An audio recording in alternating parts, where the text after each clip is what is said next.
നമസ്കാരം.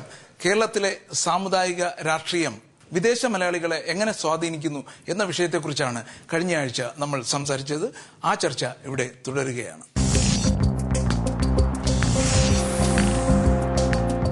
ഞാനിവിടെ വന്നിട്ട് 35 വർഷമായി. ഇപ്പോൾ പിറകോട്ടൊന്ന് നമ്മളൊന്ന് ചിന്തിച്ചു നോക്കിക്കഴിഞ്ഞാൽ ഒരു പക്ഷേ നമ്മളൊക്കെ ഇവിടെ വരേണ്ട സാഹചര്യം കേരളത്തിന്റെ സാമ്പത്തിക പുരോഗതി ഇല്ലായ്മയുടെ ഒരു തെളിവാണ് യഥാർത്ഥത്തിൽ. നമ്മളൊന്നും ബ്രിട്ടീഷുകാരെ സ്നേഹിക്കാൻ വേണ്ടി അറിയുള്ളൂ ഇങ്ങോട്ട്. തീർച്ചയായിട്ടും. അപ്പൊ അതിന്റെ അങ്ങനെയൊക്കെയുള്ള കാരണങ്ങൾ നമ്മൾ എടുത്തു നോക്കി കഴിഞ്ഞു കഴിഞ്ഞാൽ നമ്മുടെ നാടിന് യഥാർത്ഥത്തിൽ നാട്ടിന്റെ വിലയും നാട്ടിന്റെ പുരോഗതിയും മന്ദീഭവിച്ചുകൊണ്ടിരിക്കുന്ന ഒരു സമയമാണിത്. അതായത് രാഷ്ട്രീയ തലത്തിൽ. ഇപ്പൊ മറ്റു കാര്യങ്ങളിലൊക്കെ കേരളം വളരെ മുൻപന്തിയിലാണ്. ഇപ്പം സാക്ഷരതയായാലും ജനസംഖ്യ നിയന്ത്രണമായാലും ഇങ്ങനെയുള്ള കാര്യങ്ങളിലൊക്കെ. പക്ഷെ ഈ ഒരു കാര്യത്തില് കേരളം മാതൃകയാകുന്നില്ല. അല്ല, ഇപ്പൊ പറഞ്ഞു വരികയാണെങ്കിൽ അങ്ങനെയാണെങ്കിൽ ഒരുപാട് ടു ഫാർ പോയില്ലേ? ഇനി എങ്ങനെ ഇത് തിരിച്ചു കൊണ്ടുവരാൻ പറ്റുമെന്നുള്ളൊരു ചോദ്യം കൂടെ ഇല്ലേ? ഒരു നവീന ചിന്താഗതി അതാണ് നമുക്ക് വേണ്ടത്. അതായത് യങ്സ്റ്റേഴ്സിന്റെ ചിന്താഗതി. പഴയ ആൾക്കാരെ മാറ്റിയെടുക്കാൻ പറ്റില്ല. കാര്യം ഇത് അനുഭവിച്ചു പോയി അവര്. അതിന് മാറാൻ വലിയ പാടാണ്. പുരോഗമനമായിട്ട് ചിന്തിക്കുന്ന അഭ്യസ്തവിദ്യരായ നമ്മുടെ അടുത്ത ജനറേഷൻ, ഇപ്പോഴുള്ള ജനറേഷൻ ഇതിനെതിരെ ഒന്ന് ചിന്തിക്കേണ്ടിയിരിക്കുന്നു. കാര്യം ഇവരുടെയൊക്കെ നമ്മുടെ സംസ്ഥാനത്തിലുള്ള പ്രസക്തി കുറച്ചുകൊണ്ട് വന്നുക. അതിന്റെ തെളിവാണോ ഇപ്പൊ ആം ആദ്മി എന്ന് പറയുന്ന ഒരു പുതിയ പ്രസ്ഥാനം ഉണ്ടായത്? അത് നമ്മളത് മനസ്സിലാക്കണം. യഥാർത്ഥത്തിൽ അതിന്റെ തെളിവാണോ എന്ന് നമ്മൾ ആ ഒരു എക്സ്റ്റെന്റ് വരെ ചിന്തിക്കുന്നതിന് മുമ്പ് മറ്റുള്ള പ്രവർത്തികളിലുള്ള അമർഷം കൂടാണത്. അമർഷം കാണിക്കുന്നതാണ്. അതാണത്. കാര്യം നമുക്ക് ഇവിടെയൊക്കെ കാണാം. അതായത് അമർഷം കാണിക്കാൻ വേറൊരു വേദി ഇല്ലാത്തതുകൊണ്ട് എല്ലാവരും കൂടെ ഇതിൽ ചേരുന്നു എന്നുള്ളതാണ് വേറൊരു സത്യം. ഇപ്പൊ തന്നെ നമ്മുടെ UK ഇൻഡിപെൻഡൻസ് പാർട്ടി അവർക്ക് അവരുടെ ഇപ്പം UK കാര്യം എടുത്ത് നോക്കിക്കഴിഞ്ഞാലേ അവർക്ക് സപ്പോർട്ട് കൂടിക്കൊണ്ടിരിക്കുകയാണ്. അവരെ സ്നേഹിക്കുന്നതുകൊണ്ടല്ല ആൾക്കാർ സപ്പോർട്ട് ചെയ്യുന്നത്. മറ്റ് രാഷ്ട്രീയ പാർട്ടികളിലുള്ള അതൃപ്തിയുടെ ബേസിസിലാണ് അവർക്ക് ആ ഒരു സപ്പോർട്ട് ജനങ്ങളിൽ നിന്നുണ്ടാകുന്നത്. ഇപ്പൊ നമ്മുടെ നാട്ടില് ഈ ഇപ്പം പറഞ്ഞ ഈ ഇങ്ങനെയുള്ള പുതിയ പ്രസ്ഥാനങ്ങളൊക്കെ മുന്നോട്ട് കൊണ്ടുവരുന്നതിന്റെ മറ്റുള്ളവരോടുള്ള അമർഷം കാണിക്കുക എന്നുള്ളത് തീർച്ചയായിട്ടും. അപ്പൊ അത് നമുക്ക് മാറ്റിയെടുക്കാം. അല്ല, അത് മനസ്സിലാക്കി മുതിർന്ന നേതാക്കൾ കുറച്ച് മാറ്റങ്ങൾ വരുത്തേണ്ടതില്ലേ? നമ്മൾ ഈ മുതിർന്നതെന്ന് പറയുമ്പോഴത്തേക്ക് അവർക്ക് ആ മുതിർന്ന ചിന്താഗതി ഉണ്ടോ എന്നുകൂടെ നമ്മൾ ചിന്തിക്കണം.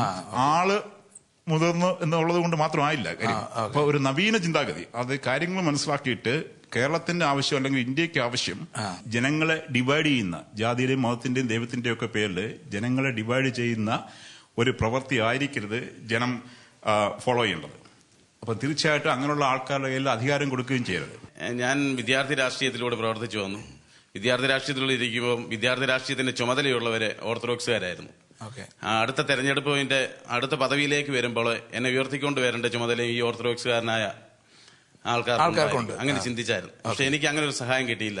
അന്നേരപ്പോഴും എനിക്ക് സഹായം കിട്ടിയിട്ടുള്ളത് മാർത്തോമ വിശ്വാസിയായ തിരുവല്ലായുടെ മുൻ MLA മാമൻ മത്തായുടെ ഭാഗത്തു നിന്നായിരുന്നു. മാർത്തോമാക്കാരനായ ആ ഒരു വിഷയം എനിക്ക് മനസ്സിലായി.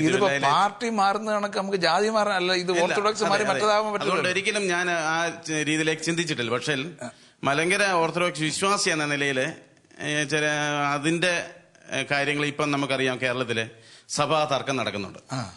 നമ്മളെ വിദേശ ആധിപത്യത്തിനെതിരെ സമരം ചെയ്ത ഒരു രാജ്യമാണ്. തീർച്ചയായിട്ടും ആ അന്ത്യോക്യ എന്ന രാജ്യത്തു നിന്ന് വന്ന സഭയുടെ കീഴിലെ മലങ്കര ഓർത്തഡോക്സ് സഭ പ്രവർത്തിക്കുന്നില്ല.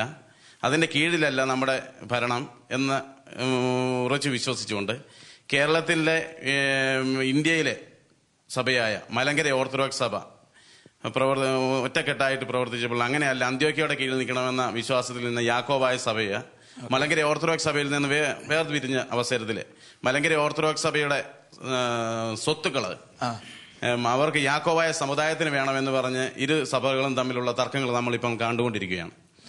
കോടതി വിധി മലങ്കര ഓർത്തഡോക്സ് സഭയ്ക്ക് അനുകൂലമായിട്ട് വന്നു. പക്ഷേ അത് നടപ്പിലാക്കേണ്ട ചുമതല കേരള സർക്കാരിനുണ്ട്. ഇപ്പോഴത്തെ ഈ അവസ്ഥയെക്കുറിച്ച് എന്താ പറയുന്നത്? ഇപ്പോഴിവിടെ നാട്ടിൽ നടക്കുന്ന അവസ്ഥയെ കുറിച്ചിട്ട് ഇപ്പം നാട്ടിൽ നടക്കുന്ന അവസ്ഥ എന്ന് പറഞ്ഞു കഴിഞ്ഞാൽ രണ്ട് അധികാര ധ്രുവീകരണമാണ് നടക്കുന്നത്. രാഷ്ട്രീയ ഒരു സൈഡിൽ കൂടെ, മതം ഒരു സൈഡിൽ കൂടെ.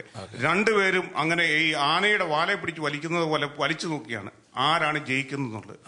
ഇത് ഒരു റൗണ്ട് ടേബിൾ കോൺഫറൻസിൽ ഇരുന്ന് ചർച്ച ചെയ്ത് അത് അവസാനിപ്പിക്കണം. അവിടെ രാഷ്ട്രീയത്തിന്റെ വഴിക്ക് വിടുക, മതത്തിന്റെ വഴിക്ക് വിടുക. പക്ഷേ രാഷ്ട്രീയ മതത്തെ നശിപ്പിക്കാനോ മതം രാഷ്ട്രീയത്തെ നശിപ്പിക്കാനോ ഉപദേശിക്കാൻ പറ്റില്ല. 2008 ഇന്ത്യക്ക് 9% വളർച്ചാ നിരക്കുണ്ടായി. അന്ന് ചൈനയുടെ വളർച്ചാ നിരക്കും ഇന്ത്യയുടെ വളർച്ചാ നിരക്കും ഒപ്പത്തിനൊപ്പമായിരുന്നു. ഇന്ന് ചൈന വളരെയധികം മുന്നോട്ട് പോയി, നമ്മളെ വളർച്ചക്ക് 5% കുറഞ്ഞു. ഇതിന് കാരണം എന്താണെന്ന് ബഹുമാനപ്പെട്ട ചിദംബരം മന്ത്രി പറഞ്ഞതാണ്. നമ്മുടെ നാട്ടിലുള്ള NGOs ഒരു കാര്യം മുന്നോട്ട് കൊണ്ടുപോകാൻ സമ്മതിക്കുന്നില്ല. അപ്പൊ ഈ NGOസിൽ മതമുണ്ട്, NGOസിൽ വർഗമുണ്ട്, NGOസിൽ എല്ലാ കാര്യങ്ങളും ഉണ്ട്. ഒരു കാര്യവും മുന്നോട്ട് കൊണ്ടുപോകാൻ സമ്മതിക്കുന്നില്ല.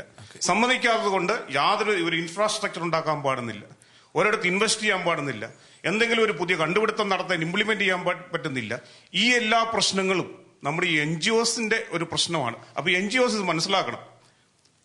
കാരണം ഇവിടെ ഇരുന്ന് നമുക്ക് പറയാമല്ലോ, NGOs ഇത് മനസ്സിലാക്കണം. നമ്മുടെ രാഷ്ട്രത്തെ സ്നേഹിക്കുന്നതുകൊണ്ടാണ് നമ്മൾ പറയുന്നത്. NGOs മനസ്സിലാക്കേണ്ട കാര്യം, നമ്മുടെ രാജ്യം പുരോഗമിക്കുന്നു, ലോകം മുഴുവൻ ഉറ്റുനോക്കുന്നു, എമർജിംഗ് എക്കണോമിയിൽ 3-ോ 4-മതായിട്ട് വരുന്നു. പക്ഷേ ചൈനയ്ക്ക് ഒപ്പം നിൽക്കുന്ന ഈ ഒപ്പം നിന്നൊരു രാജ്യം പിറന്നോട്ട് പോയി എന്നാണ് താങ്കൾ പറയുന്നത്. ഇത് പിന്നെ ഇന്ത്യയുടെ കഴിഞ്ഞ കുറെ വർഷങ്ങളായിട്ടുള്ള ഫൈനാൻസ് മിനിസ്റ്റർ വായിന്ന് വരുമ്പോൾ അതിനകത്ത് സത്യമുണ്ടെന്ന് തീർച്ചയായിട്ടും സത്യം ഉണ്ടാവും. നമ്മുടെ ഇന്ത്യൻ ചരിത്രത്തിൽ നോക്കിയാൽ മതങ്ങൾ ചെയ്തിട്ടുള്ള കാര്യങ്ങൾ, രാഷ്ട്രീയത്തിൽ ചെയ്തിട്ടുള്ള കാര്യങ്ങൾ ഒത്തിരി അനവധിയാണ്. ഒന്ന് പറഞ്ഞാൽ ഗുജറാത്ത് കലാപത്തെ പറ്റി പറഞ്ഞാൽ, ഗുജറാത്ത് കലാപത്തിന്റെ സമയത്ത് അന്ന് അദ്വാനിയായിരുന്നു ഹോം മിനിസ്റ്റർ. ആ സമയത്ത് എല്ലാ ക്രിസ്ത്യാനികളും, ഞാൻ ഡൽഹിയിലുള്ള സമയത്ത് എല്ലാ ക്രിസ്ത്യാനികളും ഒന്നിച്ച് പാർലമെന്റിന്റെ അവിടെ പോയി ഒരു സമരം നടത്തി. അതുമൂലം കംപ്ലീറ്റ് ഇവരാണെങ്കിൽ ഗുജറാത്തിലാണെങ്കിൽ മിലിറ്ററി നിയോഗിക്കുകയും എല്ലാ കലാപങ്ങൾ നടക്കുന്ന സ്ഥലങ്ങളിലെല്ലാം ഗവൺമെന്റ് ഇടപെടുകയും പെട്ടെന്ന് കലാപം നിർത്താനും സഹായിച്ചു. അത് ഞാൻ ഇപ്പോഴും ഓർക്കുന്നുണ്ട്. എല്ലാ ക്രിസ്ത്യാനികളും, അത് ക്രിസ്ത്യാനി പറഞ്ഞാൽ എല്ലാ ക്രിസ്ത്യാനികളും ഒന്നിച്ച് ഓരോ ബസ് പിടിച്ചായിരുന്നു പോയത്. രണ്ടാമെന്ന് പറഞ്ഞാൽ ഈ സമയത്ത് നടന്ന ഒരു കാര്യം എന്ന് പറഞ്ഞാൽ, ഇന്ത്യയിലാണെങ്കിൽ സുപ്രീം കോർട്ടിൽ ഒരു കേസ് ഉണ്ടായിരുന്നു ഗേ മാരേജസിനെ പറ്റി, അത് ലീഗലൈസ് ചെയ്യുന്ന കാര്യം. എന്റെ ഒരു സുഹൃത്ത് അഡ്വക്കേറ്റ് അതിനകത്ത് ആ പാനലിലുണ്ടായിരുന്നു. അന്നാണെങ്കിൽ മതങ്ങളും നമ്മുടെ സഭകൾ ഇടപെട്ട് അതിനൊരു എതിരായിട്ട് വന്നെന്ന് പറഞ്ഞാൽ, സഭകൾ പറഞ്ഞെന്ന് പറഞ്ഞാൽ ഞങ്ങള് വിശ്വാസപരമായിട്ട് ഇതിനെതിരാണ്, പക്ഷെങ്കിൽ ഇവരെ എല്ലാവരെയും നമ്മൾ സഹിഷ്ണുതയോടെ ഇവരെ എല്ലാം ഉൾക്കൊള്ളാനുള്ള ഒരു കഴിവ് വേണം. അതെന്ന് പറഞ്ഞാൽ ലീഗലൈസ് ചെയ്യുന്നുമില്ല, പക്ഷെ നമ്മൾ ഇവരെ എല്ലാം സൗഹാർദ്ദമായിട്ട് ഇവരെ പള്ളികളിൽ വിളിച്ചു വരുത്തി ഇവരോട് സംസാരിക്കുകയും ചെയ്യണമെന്ന് പറഞ്ഞു. അതുമൂലം സുപ്രീം കോർട്ട് അത് ലീഗലൈസ് ചെയ്തുമില്ല. പക്ഷേ എല്ലാ സഭക്കാരോടും അതിൻ്റെ അകത്ത് ഒരു പ്രത്യേക സെനൻസ് എഴുതിയിട്ട് പറഞ്ഞു, നിങ്ങൾ ഇവരെ വെളിയിൽ ചാടിക്കരുത്. ഞാൻ പറയുന്നത് പറഞ്ഞാൽ ഇന്ത്യയിലെ ഭരണഘടന, ഇന്ത്യയിലെ കഴിഞ്ഞ വർഷങ്ങൾ നോക്കിയാൽ മതത്തിന് നമ്മുടെ രാഷ്ട്രീയത്തിലും ഒത്തിരി ഇൻഫ്ലുവൻസ് ചെയ്യാൻ സാധിച്ചു. അത് ഒത്തിരി നല്ല കാര്യമാണെന്ന് ഞാൻ പറയുന്നത്. അത് ശരിയാ, ജാതിയുടെ പേരിൽ ജാതി രാഷ്ട്രീയം നല്ലതല്ല, ജാതികളായിട്ട് സെപ്പറേറ്റ് പൊളിറ്റിക്കൽ പാർട്ടീസ് നല്ലതല്ല. പക്ഷേ മതങ്ങൾ ഇപ്പം നമ്മുടെ രാഷ്ട്രീയത്തിൽ ചെലുത്തുന്ന സ്വാധീനങ്ങൾ നമ്മൾ ഒരിക്കലും മറന്നു പോകാൻ പറ്റത്തില്ല. ഞാൻ പറയുന്നത് എല്ലാ സഭകളും അല്ലെങ്കിൽ ജാതികളും ഒരു നാണയത്തിന്റെ രണ്ട് വശങ്ങളാണിത്. ഇപ്പൊ ഞാനൊരു മതവിശ്വാസിയാണെന്നതിന്റെ പേരിൽ രാഷ്ട്രീയത്തിൽ നിന്ന് എന്നെ മാറ്റി നിർത്തണമെന്ന് ആർക്കും പറയാൻ പറ്റത്തില്ല. എനിക്ക് എന്റേതായിട്ടുള്ള രാഷ്ട്രീയ കാഴ്ചപ്പാടുകളുണ്ടാവാം. അപ്പൊ എല്ലാവർക്കും അവരുടെ ഇത് ചെയ്യണം. ഈ മതങ്ങളുടെ പേരിൽ നടന്ന കൊലപാതകങ്ങളെക്കാളും കൂടുതലും അക്രമങ്ങളും നടന്നിരിക്കുന്നത് രാഷ്ട്രീയങ്ങളുടെ പേരിലാണ്. ബംഗാളിലായാലും കേരളത്തിലായാലും ഇപ്പോഴും കേരളത്തിൽ നടന്നുകൊണ്ടിരിക്കുന്ന ഒരു അന്വേഷണം, CBI അന്വേഷണം വേണമെന്നൊക്കെ പറഞ്ഞ്, ഇതൊക്കെ മതത്തിന്റെ പേരിലല്ല ഇതൊന്നും നടന്നിരിക്കുന്നത്, രാഷ്ട്രീയത്തിന്റെ പേരിലാണ് നടന്നിരിക്കുന്നത്, ഏറ്റവും കൂടുതൽ നടന്നിരിക്കുന്നത്. ഈ ഗുജറാത്തിൽ നടന്നു എന്ന് പറയുന്നത് പോലും ഈ രാഷ്ട്രീയ നേതാക്കന്മാരുടെ സ്വാർത്ഥ താല്പര്യങ്ങൾക്ക് വേണ്ടി നടന്ന സംഭവങ്ങളാണ്, അല്ലാതെ മതത്തിന്റെ പേരിൽ നടന്ന ഒരു ഇതല്ല. നേതാക്കന്മാരുടെ വ്യക്തി താല്പര്യങ്ങൾക്ക് വേണ്ടിയിട്ടും അവർക്ക് സ്ഥാനമാനങ്ങൾ ഉണ്ടാകാൻ വേണ്ടിയിട്ടും. അതെ. അപ്പൊ നമ്മളിവിടെ സംസാരിച്ച് തുടങ്ങിയതിന് എന്താണ്, അത്തരത്തിലുള്ള രാഷ്ട്രീയ ജാതി ചിന്തകൾ നമ്മൾ വിദേശ മലയാളികളുടെ മനസ്സിൽ ഉണ്ടാവാതിരിക്കുക എന്നുള്ള ഒരു സംഭാഷണത്തോടുകൂടിയാണ് നമ്മൾ തുടങ്ങിയത്, അല്ലേ? അത് ഉണ്ടാവാൻ പാടില്ല. ക്രിസ്ത്യാനിയാണെന്നുണ്ടെങ്കിൽ ക്രിസ്ത്യാനിക്കകത്ത് തന്നെ 4-5 വകഭേദങ്ങളുടെ 4-5 പാർട്ടികൾ ഉണ്ടാക്കണമെന്ന് ഞാൻ പറയത്തില്ല. ഇപ്പം സഭയുടെ മേലധികാരികൾക്ക് ഒരു റെസ്പോൺസിബിലിറ്റി ഉണ്ട്, അവരുടെ അണികളെ ഒരുമിച്ച് കൊണ്ടുപോകുവാനും അവരെ നല്ല വഴിക്ക് നടത്താനും, ഏത് മതവിശ്വാസത്തിന്റെ ആണെങ്കിലും. അല്ല, ഇപ്പൊ അവരെ അണികളെ ആ സഭയ്ക്ക് അധികാരം ഉണ്ടെന്ന് പറയുമ്പോൾ മറ്റു മതക്കാർ എന്ത് ചെയ്യണം? ഉണ്ട്. പക്ഷെ ഹിന്ദുക്കളുണ്ട്, മുസ്ലിങ്ങളുണ്ട്, എല്ലാവരുടെയും ഉദ്ദേശ ലക്ഷ്യങ്ങൾ ഒന്നായിരിക്കണം. അപ്പൊ ഈ രാഷ്ട്രീയ അത് മാത്രം വന്നു കഴിഞ്ഞാൽ എന്ത് പറ്റും? അപ്പൊ ഇതിപ്പോ സഭയുടെ ഒരു പാർട്ടി, ഹിന്ദുക്കളുടെ ഒരു പാർട്ടി, മുസ്ലിങ്ങളുടെ ഒരു പാർട്ടി എന്ന് പറയുന്ന ഒരു അവസ്ഥ വരില്ലേ എന്നാണ് ചോദിക്കുന്നത്. ഇവരുടെ ലക്ഷ്യങ്ങൾ ഒന്നാകുമ്പോ, സമൂഹത്തിന്റെ ജനങ്ങളുടെ നന്മയും വളർച്ചയും ആകുമ്പോ എല്ലാം ഒന്നാകും. അല്ല, അത് സെപ്പറേറ്റ് ആയിട്ട് വരുമ്പോൾ ഉണ്ടാകുന്ന ഒരു ബുദ്ധിമുട്ടുണ്ടാവില്ലേ? ആരാണ് എണ്ണത്തിൽ കൂടുതൽ അവർ വിജയിക്കുന്ന ഒരു അവസ്ഥ ഉണ്ടാവത്തില്ലേ? അതായത് ഓരോ മതങ്ങളും ഓരോ പാർട്ടി രൂപീകരിക്കണം എന്നല്ല പറയുന്നത്. പക്ഷെ നമ്മളൊരു സ്ഥാനാർത്ഥി ഒരു വരുവാണെങ്കിൽ പാർട്ടി നോക്കാതെ നല്ല വ്യക്തിയാണെങ്കിൽ അവരെ സപ്പോർട്ട് ചെയ്ത്, അത് നല്ല കാര്യം. അതിപ്പോ ജാതിയോ മതമോ നോക്കാതെ നല്ല വ്യക്തികളെ പ്രൊമോട്ട് ചെയ്തുകൊണ്ട് വരിക എന്നുള്ളതാണ് എല്ലാ രാഷ്ട്രീയ പാർട്ടികളും ചിന്തിക്കുന്നതെങ്കിൽ. അല്ല, മതങ്ങളുടെ ലക്ഷ്യം അതാവണം എന്നാണ് ഞാൻ പറയുന്നത്. Okay.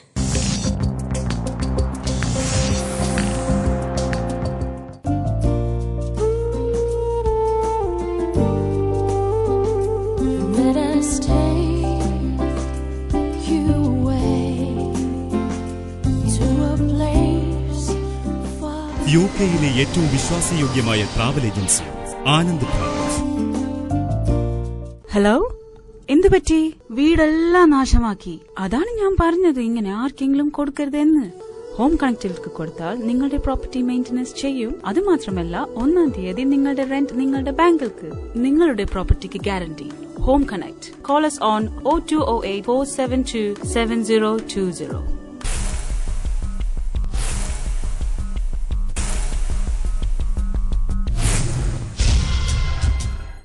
I'm studying in University of Bedfordshire. I'm pursuing masters in Sunderland University. I'm studying in Middlesex University. I'm studying Rex University. Doing my bachelor's in Greenwich University. I finished my master's from Degree University. We got admission through UK Study Link.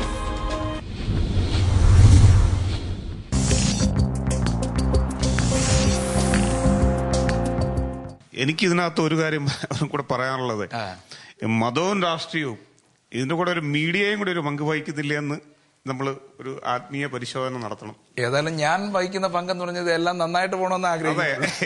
പക്ഷേ ഇപ്പം ഒരു NSSന്റെ നേതാവും ഒരു രാഷ്ട്രീയ പാർട്ടിയുടെ നേതാവും കൂടെ കൂടിക്കാഴ്ച നടന്നു. അത് രഹസ്യമായ സ്വകാര്യമായ ഒരു കൂടിക്കാഴ്ചയായിരിക്കും.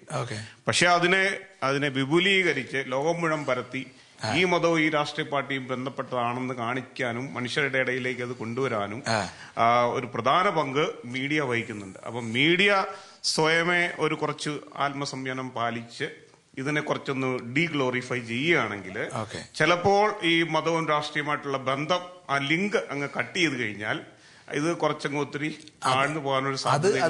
അതിപ്പോ നേരത്തെ ജാതിയും രാഷ്ട്രീയവും പറഞ്ഞതുപോലെ മീഡിയകൾ തമ്മിലൊരു കോമ്പറ്റീഷൻ ഉണ്ട്. ഇപ്പൊ ഇത് ആര് ഈ ന്യൂസ് ആദ്യം കൊണ്ടുവരുന്നു എന്നുള്ളത്. ദൈവഭക്തിയും മതഭക്തിയും രണ്ടും രണ്ടാ. ഓക്കെ, തീർച്ചയായിട്ടുമാണ്. ഒത്തിരി മതത്തെ സ്നേഹിക്കുന്നവൻ ദൈവത്തെ സ്നേഹിക്കുന്നില്ല. അവന്റെ വ്യക്തി താല്പര്യങ്ങൾക്ക് വേണ്ടി, സ്ഥാനമാനങ്ങൾക്ക് വേണ്ടി, അത് പള്ളിയിലാന്നേലും മറ്റെവിടാന്ന് പറഞ്ഞാലും ഏറ്റവും കൂടുതൽ ശ്രദ്ധിച്ചാൽ മതി, ഈ ദൈവഭക്തി, ദൈവത്തോട് അവന് ഭക്തിയില്ല, അവന് ഭക്തി മതത്തോടാ. അങ്ങനെയുള്ളവര് ശരിക്കും പറഞ്ഞാൽ സംതിങ് റോങ്. അവര് സ്ട്രൈറ്റ് ഫോർവേഡാന്ന് ഞാൻ ഒരിക്കലും ചിന്തിക്കുന്നുമില്ല. ഈ രാഷ്ട്രീയം പറഞ്ഞു, ഈ യാക്കോബായ സഭ, ഓർത്തഡോക്സ് സഭകളിലുള്ള വിഷയങ്ങളിൽ കോടിക്കണക്കിന് രൂപ പാവപ്പെട്ട നമ്മളെപ്പോലുള്ളവർ സഭയ്ക്ക് സംഭാവന കൊടുക്കുന്നതും പള്ളിയിലും അമ്പലങ്ങളിലും അല്ലെങ്കിൽ പള്ളികളിൽ നേർച്ചയിടുന്നതും ഒക്കെ ആയിട്ടുള്ള പൈസകളാണ്. ഈ കോടിക്കണക്കിന് രൂപ കോടതിക്കും അഡ്വക്കേറ്റ്സിനും പോലീസ് ഡിപ്പാർട്ട്മെന്റിനും ഗവൺമെന്റിനും ഒക്കെ കൊടുത്ത് രാഷ്ട്രീയത്തിൽ പ്രവർത്തിക്കുന്നവരെ അതിനിടനില നിർത്തി കാര്യങ്ങൾ നേടാൻ ശ്രമിക്കുന്നുണ്ടെങ്കിൽ തീർച്ചയായിട്ടും അതിൻ്റെ ഒരു പങ്ക് ഈ ഇടനില നിൽക്കുന്ന രാഷ്ട്രീയക്കാരനും പറ്റുന്നുണ്ട്. ഈ പൈസയുടെ അല്ലെങ്കിൽ ഏതെങ്കിലും സ്ഥാനമാനങ്ങളോ അല്ല ഏതെങ്കിലും രീതിയിലുള്ള. അപ്പോൾ അൾട്ടിമേറ്റ്ലി ഇത് പറഞ്ഞു വരുമ്പോൾ അവർ നാട് നന്നാക്കുകയല്ല ചെയ്യുന്നത്.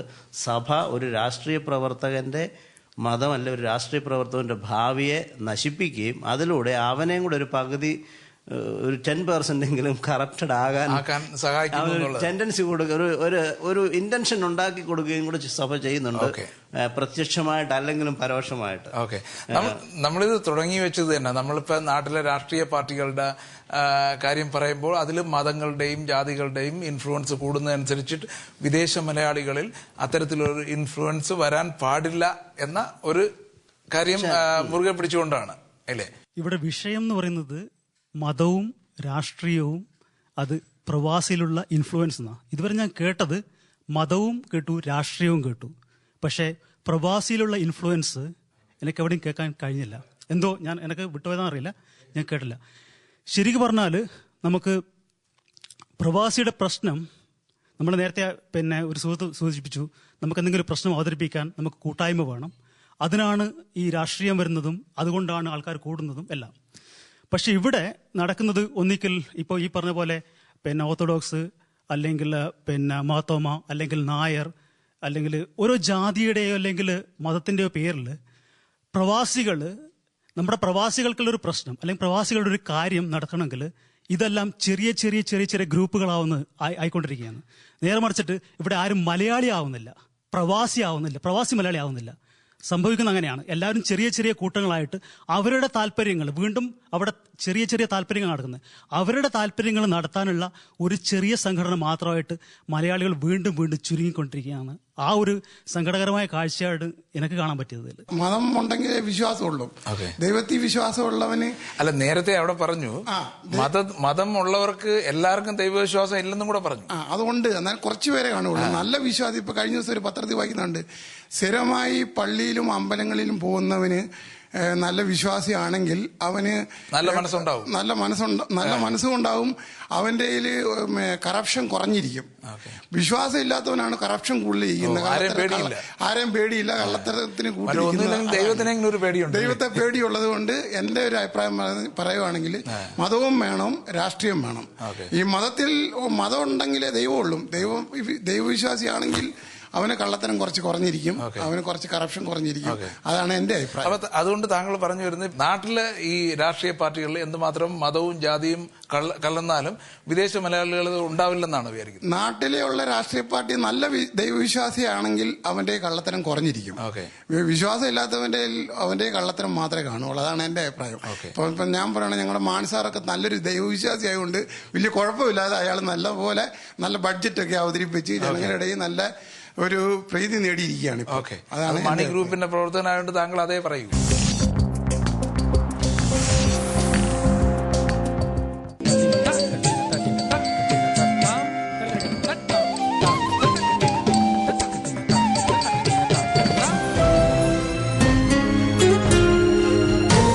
Puravankara, the art of development. യുകെയിലെ ഏറ്റവും വിശ്വാസയോഗ്യമായ ട്രാവൽ ഏജൻസി ആനന്ദ് ട്രാവൽസ്. 29 വർഷത്തെ പ്രവർത്തന പാരമ്പര്യവുമായി Anand travels. Life is not easy when you're facing immigration problems. What you do next is calling Legend Solicitors. No win, no fee policy. 100% home office fees will be refundable in any case of refusal. Easy to win when dealing with Legend Solicitors. നിങ്ങളുടെ പ്രോപ്പർട്ടിക്ക് guarantee. Home Connect. Call us on 0208 472 7020.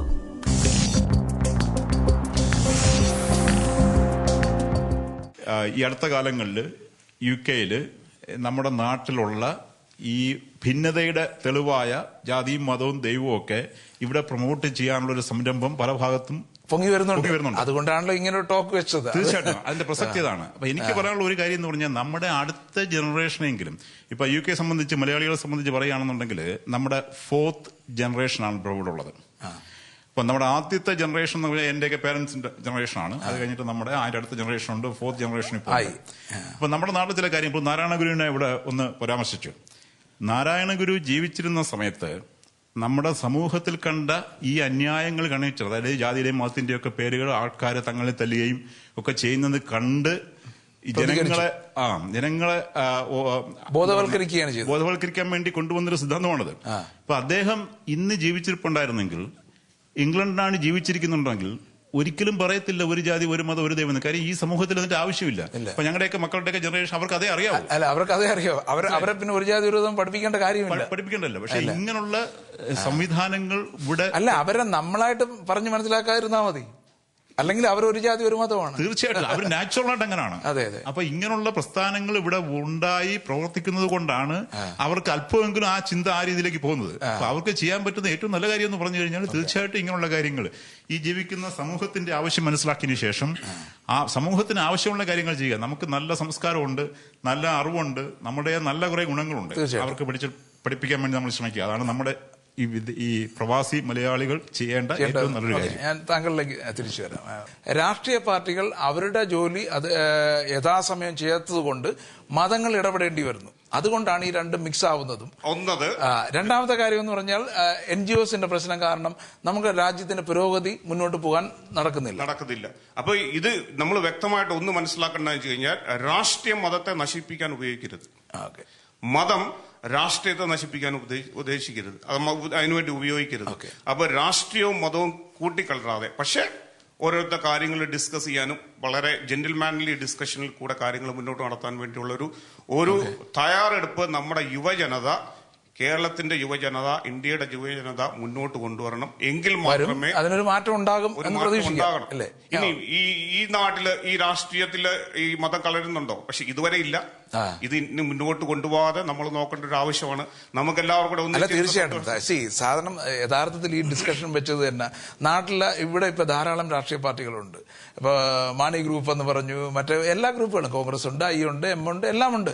അപ്പൊ എല്ലാത്തിലും ഇങ്ങനെ ജാതി കലർന്നിട്ടുള്ള ഒരു സംവിധാനമാണ് നാട്ടിലുള്ളതെങ്കിൽ അതിന്റെ sub ഗ്രൂപ്പുകളായ വിദേശ രാജ്യങ്ങളിലും ഇത് ബാധിക്കില്ലേ എന്നുള്ളൊരു സംശയം കൊണ്ടാണ്.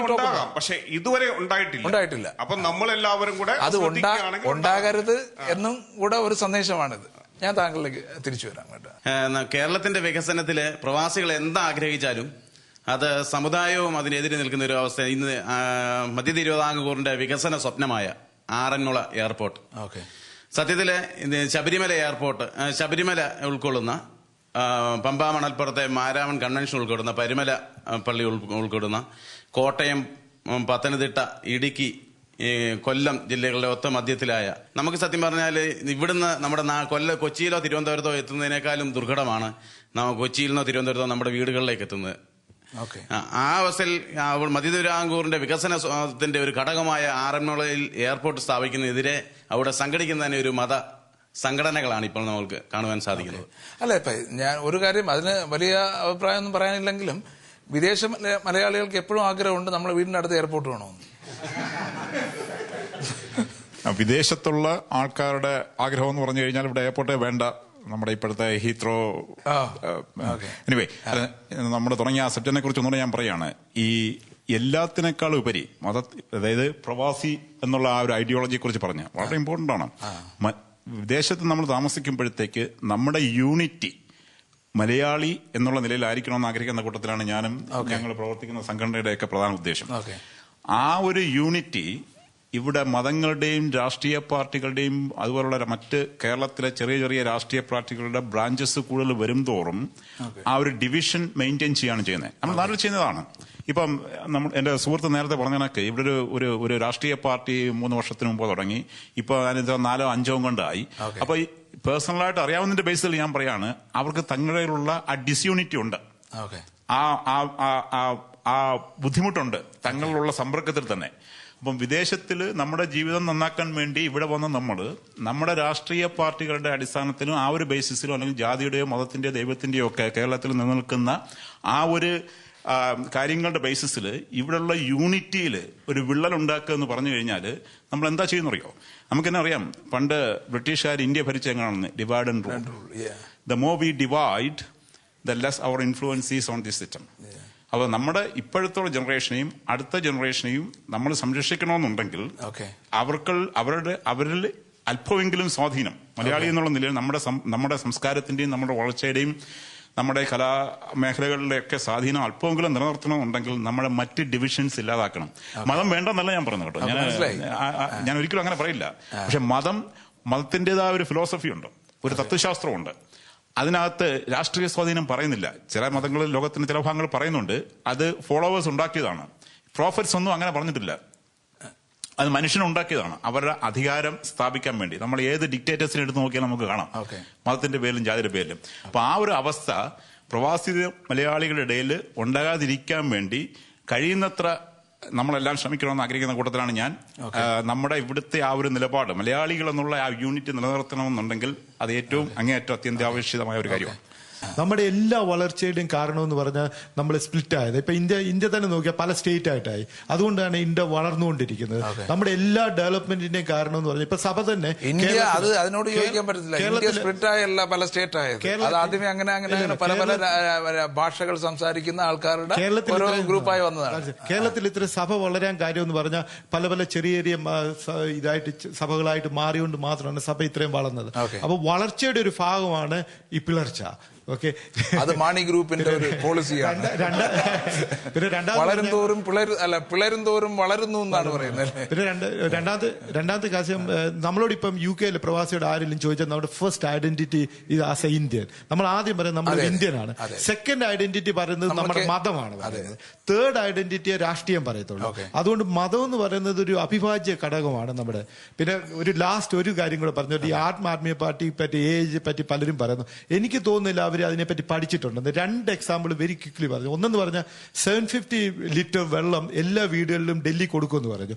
യമുനയിൽ എല്ലാ വീടുകൾക്കും 750 ലിറ്റർ വെള്ളം കൊടുക്കാനുള്ള വെള്ളം ഇല്ല. രണ്ടെന്ന് പറഞ്ഞാൽ ആ വെള്ളം കൊടുത്തു കഴിഞ്ഞാൽ പിന്നെ നെയ്ബറിംഗ് സ്റ്റേറ്റിലൊന്നും വെള്ളം കിട്ടത്തില്ല, ഹരിയാനയിലും UP ലും കിട്ടത്തില്ല. അപ്പം എത്രത്തോളം ഇത് നടപ്പിലാക്കാൻ പറ്റുന്നത്. സെക്കൻഡ് ഇലക്ട്രിസിറ്റിയുടെ കാര്യം പറഞ്ഞു. ഇലക്ട്രിസിറ്റി എല്ലാം കൂടെ കൊടുക്കുമെന്ന് പറഞ്ഞു. ഡൽഹി ഇലക്ട്രിസിറ്റി അവിടെ ഉത്പാദിപ്പിക്കുന്നില്ല, മേടിക്കുന്ന ആന്ധ്രാപ്രദേശിൽ ഓൾറെഡി 2 മണിക്കൂർ എല്ലാ ദിവസവും കറണ്ട് കട്ടുണ്ട്. ഇപ്പൊ ആന്ധ്രയുടെ എല്ലാ ഇലക്ട്രിസിറ്റിയും കൂടെ ഡൽഹി മേടിച്ചു കഴിഞ്ഞാൽ പിന്നെ ആന്ധ്ര മുതൽ ഇരുട്ടിലാവും. അപ്പം ഇവർ പറയുന്ന പല കാര്യങ്ങളും നമ്മൾ എന്തുകൊണ്ട് പിന്നെ ഇതെന്ന് പറഞ്ഞാൽ ഇലക്ട്രിസിറ്റിയുടെ ബില്ല് കുറച്ചു. അവർക്ക് ഇലക്ട്രിസിറ്റി ചാർജസ് കുറച്ചില്ല. എന്ത് ചെയ്തെന്ന് പറഞ്ഞാൽ ഗവൺമെന്റ് സബ്സിഡി കൊടുത്തു. ഈ പാവപ്പെട്ട കൊടുക്കുന്ന പൈസ എന്തെങ്കിലും ചെയ്യുന്നുണ്ടോ? നമ്മൾ എന്തുകൊണ്ടാണ് ഒരു മോഹൻലാൽ സിനിമ കണ്ടിട്ട് അവസാനം കൈയടിച്ചിട്ട് ഇറങ്ങി പോകണം? നമ്മളെ കൊണ്ട് ചെയ്യാത്ത കാര്യം ഇടിക്കുന്ന സിനിമകളുണ്ട്, ഒറ്റയടിക്ക് 100 ആൾക്കാർ ഇടുന്നത്. അത് നമ്മളെ കൊണ്ട് പറ്റുന്നില്ലല്ലോ, ഇദ്ദേഹം ചെയ്തല്ലോ എന്ന് ആലോചിച്ചാൽ നമ്മൾ കൈയടിക്കുന്നത്. അതുപോലെ ഓരോരുത്തർ താങ്കൾ പറയുന്ന ചെയ്യാൻ പ്രാവർത്തികമാക്കാൻ പറ്റാത്ത കാര്യമാണ് പറയുന്നതെന്ന് ആക്കി കാണിക്കട്ടെ. Okay, thank you. Finally, I take this opportunity to congratulate and thank Srikumar sir for making this effort to just conduct this show. And it's one of the wonderful subject. Okay, thank you. ഏതായാലും ഇങ്ങനെ ഒരു വിഷയത്തിൽ ഇവിടെ പങ്കെടുക്കുകയും ജാതിയും രാഷ്ട്രീയവും രണ്ടും രണ്ടാണെന്നും പല അഭിപ്രായങ്ങൾ ഇവിടെ വന്നു. അതുകൂടാതെ വിദേശ മലയാളിയായി ജീവിക്കാൻ പഠിക്കൂ എന്നൊരു അഭിപ്രായം കൂടി വന്നിട്ടുണ്ട്.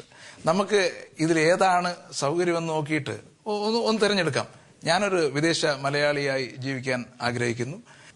ഏതായാലും ഈ ചർച്ചയിൽ പങ്കെടുത്ത് ഇത്രയും ഇൻപുട്ട് തന്നതിന് യൂറോപ്പ് മലയാളി ജേണലിന്റെ പേരിൽ നന്ദി പറഞ്ഞുകൊള്ളു.